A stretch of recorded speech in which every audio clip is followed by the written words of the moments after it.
Encantado de estar con ustedes. ¿Cómo explicaría usted a los interlocutores de otros países de la región latinoamericana lo que ha venido pasando en el Perú y lo que esperamos que pase hoy, que un nuevo presidente llegue constitucionalmente a la jefatura del Estado?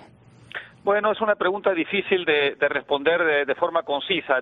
Primero diría que el gran problema, la gran asignatura pendiente en las últimas 2 décadas, Fernando, es que desde que el Perú recuperó su democracia no ha sabido poner su política a la altura de su energía productiva, de su economía, de esa clase media emergente que quizá es lo mejor que le ha pasado al Perú en los últimos tiempos, ¿no? Entonces hay un problema evidentemente de instituciones políticas que no han estado a la altura del desafío. Ese es el tema general. El tema inmediato evidentemente es que la elección del último presidente se produjo en circunstancias sumamente traumáticas y complicadas, con un Congreso mayoritario que hizo de la destrucción de la presidencia del señor Kuczynski desde el primer día su gran objetivo, y un presidente Kuczynski enormemente inepto, y no solamente inepto, sino que con el curso de los días se ha revelado también una persona moralmente muy cuestionada por su conducta como funcionario público en periodos anteriores.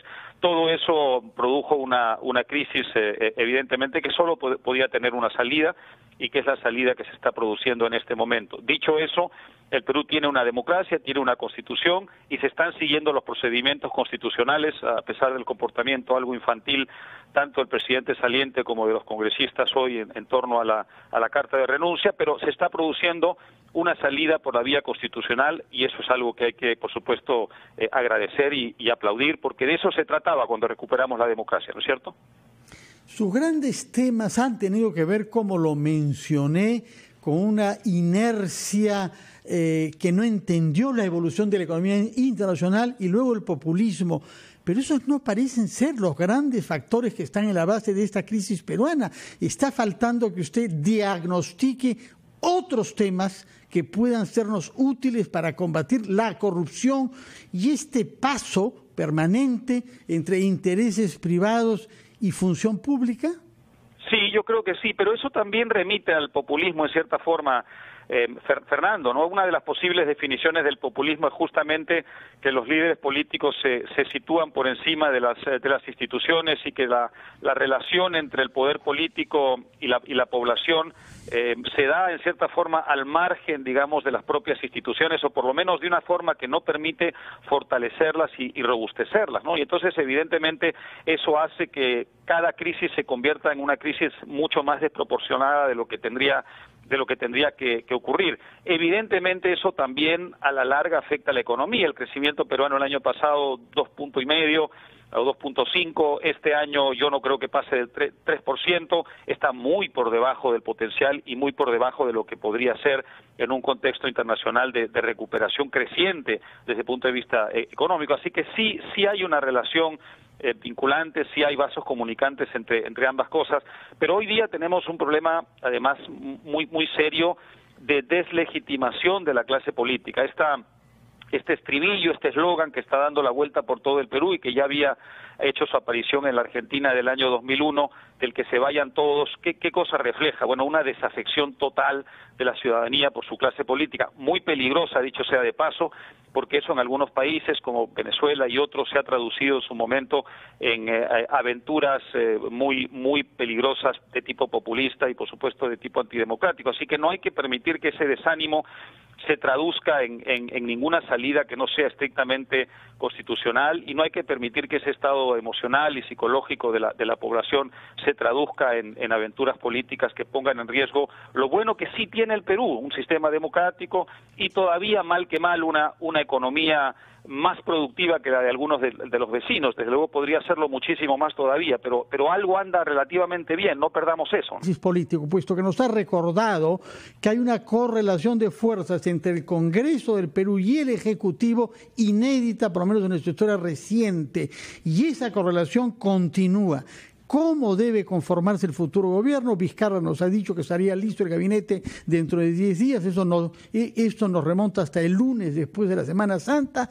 ¿Cómo debería conformarse ese gobierno y cómo relacionarse con el Congreso, que sigue teniendo la misma correlación de fuerzas con el Ejecutivo.